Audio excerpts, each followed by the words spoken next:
Oi, gente, estamos aqui de volta. Este é o canal do Ministério Justiça e Poder.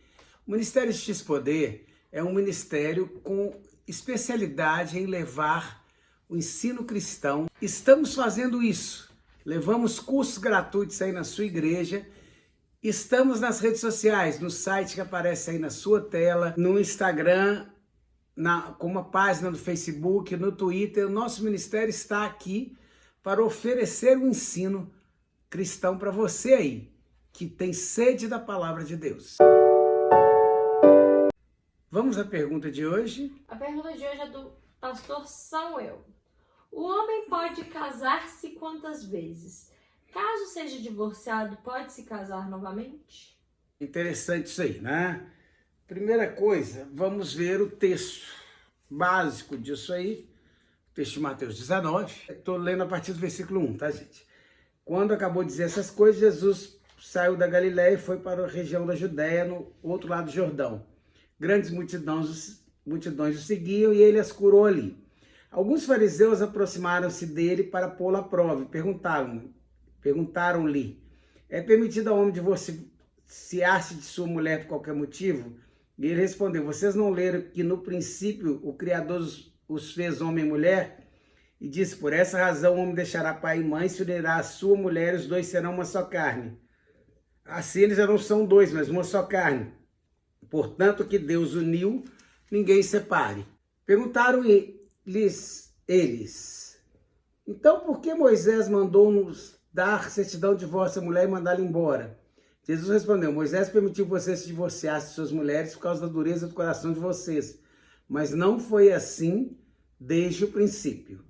Eu digo que todo aquele que se divorciar de sua mulher, exceto por imoralidade sexual, e se casar com outra mulher, estará cometendo adultério. Então esse texto aqui é um texto que a gente usa como texto básico para se falar de divórcio. É claro que há outros textos na Bíblia, até porque para se formar a doutrina nós temos 3 textos, né? E pelo menos um no Novo Testamento.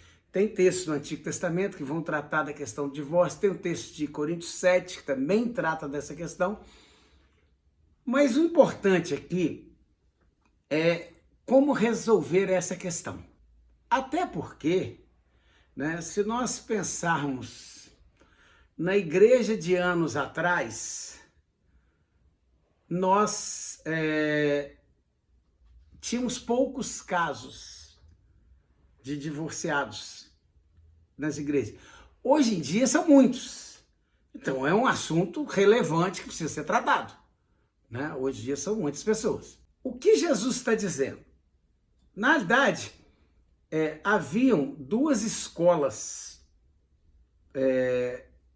rabínicas no primeiro século, e uma delas, a escola de Hilel, ela ensinava que só se poderia divorciar em caso de adultério. Ou seja, só a vítima de adultério que poderia se divorciar. E essa torna-se uma questão importante nessa época, na época de Jesus, no Novo Testamento, porque os judeus não poderiam mais executar alguém por causa de algumas questões religiosas.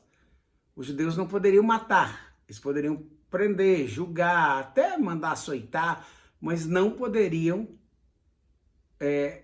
executar uma pena de morte.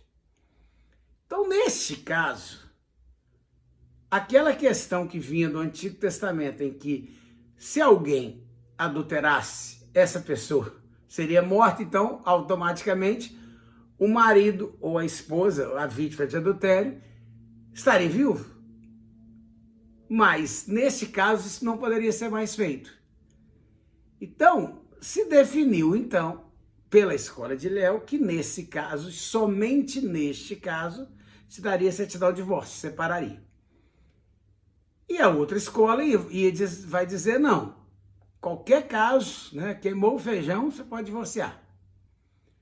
E a gente percebe que nos dias de hoje, entre os cristãos, essa escola tem prevalecido. As pessoas têm se divorciado com muita facilidade, como se fosse terminar um namoro, né? Como se fosse um relacionamento como um namoro, não deu certo, terminou. E o casamento não é assim. E é o que Jesus vai dizer. E aí, quando Jesus fala que Deus os fez homem e mulher, no princípio serão os dois uma só carne, ou seja, a separação é algo doloroso, porque é uma carne se partindo. Mas Jesus coloca uma exceção, então aí ele fica com a escola de Léo. Porque no caso de vítima de adultério, o que aconteceu? O seu cônjuge se tornou uma só carne com outra pessoa. Então, a partir daí, o elo inicial ficou fragilizado. Porque aquele que era uma só carne com você se tornou uma só carne com outra pessoa também. Então, de qualquer maneira, uma só carne vai ter que ser partida. Ou uma só carne do casamento, ou uma só carne do adultério, mas elas têm que ser partida. Então, Jesus disse que, neste caso, as pessoas podem divorciar e casar de novo. Ele falou que pode casar de novo? Sim, porque a exceção que ele estava colocando é exatamente uma exceção para o novo casamento. A exceção, a simples separação, a separação simples de duas pessoas casadas, não constitui pecado, porque a partir do momento que elas não se casarem de novo, elas não cometem adultério, é o que Jesus está dizendo aqui. Agora, caso essas pessoas se separam e casam de novo, elas estão cometendo adultério. Porque elas ainda eram uma só carne com outra pessoa e se tornam uma só carne com um terceiro. A não ser que esse elo já tivesse sido rompido. Aí nós também podemos acrescentar uma outra questão. Essa já vai estar lá em Coríntios 7, nós não vamos ler o texto agora, mas que Paulo cita um outro caso em que duas pessoas são casadas, uma cristã, outra não. É claro que ele está tratando aí de pessoas que uma delas se converteu depois de casado. Porque no caso em que um é cristão, o outro não, a própria Bíblia já proíbe o casamento. Mas uma vez que já eram casados, um se converteu, o outro não, o que Paulo vai dizer é que aquele que é cristão deveria permanecer casado para que ele santifique o outro. E até que o outro venha se converter. Nem sempre vai acontecer. A própria Bíblia no arrebatamento fala que estarão dois juntos numa cama, um será levado e o outro será deixado. Mas pode acontecer. Mas Paulo vai dizer que caso o que não é cristão queira se separar por causa disso, neste caso, a união ficou desfeita. E essa pessoa não foi chamada a servidão, mas a liberdade. Então ela estará livre para se casar novamente. Então esse seria o segundo caso. Tá? O marido bate na esposa, ela não pode separar? Pode e deve. Mas não se casar de novo, a não ser que ele cometa o adultério. Nós tivemos um caso de um escândalo, aconteceu agora, nos últimos dias, antes de eu estar gravando esse vídeo, e um pastor famoso, não vou citar o nome dele aqui, mas um pastor famoso no mundo, muito aceito no Brasil, em que houve um escândalo na igreja dele, de um marido, né, que agredia a mulher, abusava de criança, pedófilo, e ele mandou a mulher permanecer casada com esse marido. E quando ela não quis e ela se separou, ele exclui a mulher da igreja. Um grande erro deste pastor. Ela tinha tanto o direito como o dever de se separar, né? Para não deixar, não permanecer exposta ou deixar seu filho exposto. E eu me lembro de um caso em que estávamos discutindo isso numa igreja, essa questão de divórcio e novo casamento. O pastor titular daquela igreja pediu aos demais pastores e líderes que estudassem o assunto para que nós pudéssemos debater e tomar uma posição da igreja.